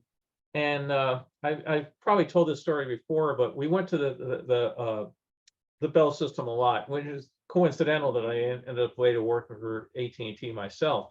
But they had huge lines. They'd be 2.5, 3, 4 hours long in the heat and everything. And we could just walk in the employee entrance, go to the lounge, and have again, unlimited soft drinks. There were touch-tone phones, which were, brand new, which you could call anybody in the country. And unfortunately, I didn't know anybody like east of or west of New Jersey, but I'd call people just because I'd call them. but then we could go ride the ride. And they had a ramp that went up, a little velvet rope at the top. They would, drop the rope and put you on the ride. Well, we were up there, so we'd ride it 4 or 5 times in a row or something. Just didn't want to be out in the heat. Well, one day we were there and we got up to the top and they took down the rope and we got on the ride. And this guy was very, very upset that he'd been waiting 4 hours to get on this ride, and who are these kids just getting in front of me? And he was getting very, very vocal. And then my brother turned to him and said, "Sprechen Sie Deutsch?" And the guy starts answering him in German. And my brother, being a smart ass, says, "Well, I'm sorry, I don't." And we got on the ride and off we went into the darkness. And we could hear this guy yelling behind us. And my brother's laughing. And I said, "Do you ever think that he might be waiting for us when we get off this thing?" And Jim was, "Oh, God." So, we got off the ride. He wasn't there, but for the rest of the day, I said, "Oh God, there he is, Jim." And it became, unfortunately, my brother's gone now, but it became one of those standing family jokes. We'd be doing something, I don't know, out here in LA or something, walking down the street at Disneyland, and I'd go, "Oh my God, Jimmy's here." So yeah, we had a lot of fun with the bell system. So I've got great, great memories. Yeah, Glenn Barker mentioned big protests when they took out Mr. Toad in Walt Disney World. There were people on the news. They had bumper stickers about Save Mr. Toad, and people didn't want Mr. Toad gone. So, well, I hope folks enjoyed some trips back. Like I said, some of the stuff turns out nice. I was very glad I was able to add 16mm capability to the scanner here. And like I said, I don't have the ability to do any magnetic tracks yet. I don't know if I ever will be, but I do have a 16mm projector, and for 8mm, most 8mm film use magnetic sound. What I can do is I can just run the film on the sound projector, capture the sound, run the video on, the image on the scanner, and then marry the two of them back together. So it just takes work, but I'm getting there. And then you can also do things like I did on the Disney World film that we saw today. Somebody else had scanned the movie and done the soundtrack and stuck it on YouTube. But trust me, the video is just terrible. I mean, I think they just took a video camera and shown it at a screen, lots of flicker and everything. I scanned the movie, and then I took the soundtrack that he did. I ran it through some filters to clean up the noise and try to stabilize it a bit. And then I waited the two in the back together. Oh, Brock, I saw you had your hand up. Sorry, I missed it. That's okay. It was back to the 1940 film. Just a couple of things I noticed listening to it.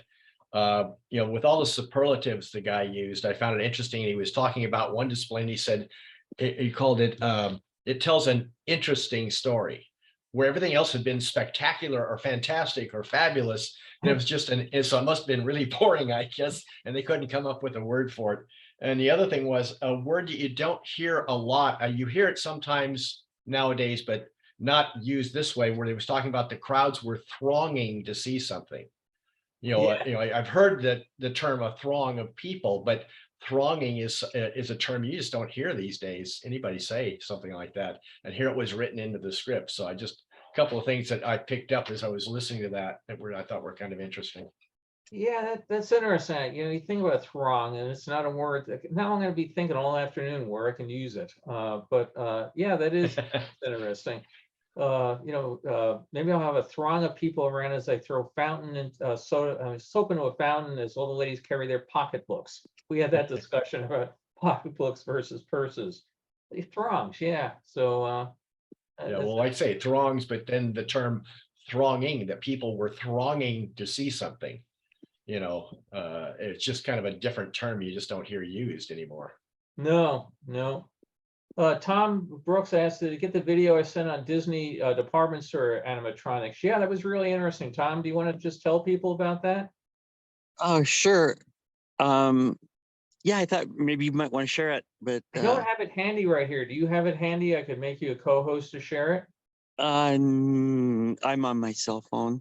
Yeah, I've got it in my email, and I didn't download it to display it. So well, maybe we could look at it another time. But yeah, 2 weeks. Yeah, it was so cool. The amount of animatronics that they had on display clear back in the 30s, and all, all these Disney characters like Clarabelle the cow and Horace, and all just doing all kinds of stuff, sawing wood, and I can't remember all the different things, but it yeah, it was fascinating. So, and they were all over the United States. So it had a map that popped up. So, all the places that all of, our group here are from, they were in LA and Sacramento and here in Salt Lake City, back in New York, of course, and Atlanta, where Beth is from. And it was just really fun. So. Yeah, there's a fellow out here named Bernie Shine, who's a huge Disney collector, but basically only stuff from the classic days. And Carol and I went over to his house. She may remember it, and he had tons of stuff, and he had some of those figures from some of the thing, and they're big figures. I mean, he had them being out here in earthquake area. I was scared to death. Not that they were going to fall on me that day, but that they'll come down in an earthquake. And he said, no, they're pretty secure. But it's amazing to see what they did, and they're beautiful figures if you get to see any of them in person. But yeah, we'll try to show that in 2 weeks. So so your first ride was in a '68 red Mustang convertible. Went to Big Boys for strawberry pie. Well, that's pretty good. Yeah, and he had a reverberator, so every time he went over the railroad tracks, the music would. Remember those in cars? I don't know. Yeah, I had one. Yeah, maybe Glenn can tell us how that worked, but I think it used metal plates or something that the sound bounced around. Oh, really? I just thought it was like long wires that they coiled a ton of copper, and the sound had to travel through, like 100 feet of copper before it came out. But I don't know. I just guessed that. Glenn, so what system are you talking about again? A reverberator on a car radio. Into cars. Oh, it's a spring. Yeah. So it's a long. Well, it's a spring. So it's a delay. A wire that's turns into a spring, and then you vibrate one end of it with a transducer. Yeah. Oh, I got you. So a combination of lengthening the signal and then the spring kind of bouncing around. Right. Cool. Yeah, Vibrating. The really good reverb chambers is actually a room with a microphone and a speaker in it. And there's some amazing ones under the Capitol Record Building in Hollywood. Right. Yeah, I know I have the same effect on my stereo system. You just turn it to church. Well, that's all digital. Yeah, they make some very good digital reverb systems now, but back in the day, Yeah, it was really fun. Yeah, we Well, did it for railroad tracks. or you could just have your brother beat on your back while you sang something. Yeah. A friend of mine had one of those reverb things in his car, and the same sort of thing. We'd go across the Long Island Railroad tracks, and whoa. So, but yeah, I remember, Glenn, you probably remember too, when they were building the subway, the Capitol was really worried that the echo rooms in their basement were going to get damaged by the subway construction. So hopefully, Well, they seem to be pretty good. We've used them a number of times. Yeah. Great. Well, I hope folks enjoyed it. Like I said, to me, I'm looking here. This past week, I got rough count 14 new rolls of film in. So it just keeps coming in the door. And I promised my wife that today I will go to the hall table that has a whole bunch of unopened boxes to see what's in those. And she had to go out before and bring in a bunch of whole new boxes. So I got to stop. I got to get away from it. But again, thanks for joining. 2 weeks next week, we're going to be going out, and it's bridal gown sizing and tux fittings and things like that for the wedding. So I've got a suit you can borrow. What's that? Yeah. Yes. Looks a little big. Why are you dressed up, Don? Is this a new dress code for this video? I was actually at some memorial service this morning, so Okay. I figured I only had a certain amount of time once I got back to get on here. I didn't bother to change. Okay, I thought it was going to be a new dress code for this group. Well, if there's a dress code, I won't be here. So, So my wife and I are off to South America in a few days. If anybody has any must-sees or anything down in Argentina, Paraguay, or Uruguay, excuse me, Patagonia, let's see, Falkland Islands, Yeah, I'd like to see Antarctica. I'd like to see any shots you can get to the Falkland Islands. Okay. Yeah, I hear they're big on penguins there. Yeah, stay away from Machu Picchu. Have you seen all the people getting stranded there? Oh, It's closed right now, actually. I believe they Yeah. closed it because of the protests. well, and riots in Peru. Yeah. Yeah. Yeah. So they closed it because people kept getting Second there. tape is still getting closed. stuck. And the little town just, all of a sudden had all these hundreds or thousands of tourists, and they said, where the hell do we put them? We can't get them out of here. So, yeah, they had to close it off. So, How many of you have dogs besides, Bill and I? Do you all, any of you, or? Oh yeah, I've got a or red bone coonhound sitting at my feet right now. Oh, how fun. Does he sing for you? He'll bay when he sees something. Yeah. How fun. Well, there was a really great Mayan story about that when dogs die, they just wait for their human masters so that when they die, they can take them to heaven. I thought that was really cute. Roger would probably lose patience with me and leave anyway. Yeah. Not too sure about the direction. Ours would go with anybody who had a biscuit. Yeah. Dog treat? Okay, I'm following you. Yeah. I don't think my dog would have wanted to get that hot. Get what? That hot. Yeah. Taking me. Going with you. Yeah. Well, hope folks have a great week and or 2 weeks. And as I said, I'm really the Expo 67 film. I think you're going to really like. It's a helicopter tour of the site. The roof's not yet all the way on the U.S. pavilion.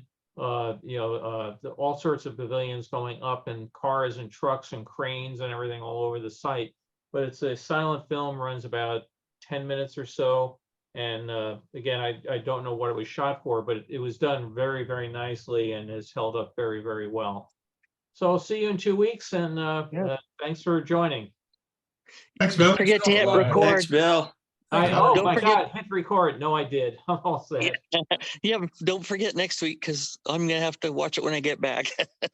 Well, it's actually interesting. We do a Boy Scout call every month for our Boy Scout camp, and I record the calls so that the secretary can take the minutes of our meetings. And I've halfway through one of the calls went, oh crap, I hope you took good notes up to now. So now on our agenda, the very first thing is Bill to start recording. Start recording. Yep. Great. It's a See big you responsibility. So no meeting next week. No meeting next week. I'll be dressing up like Don. Take care. I'll rent you a suit for just $5. A big savings. Thank you. You need to deliver though. Okay. All right. Goodbye.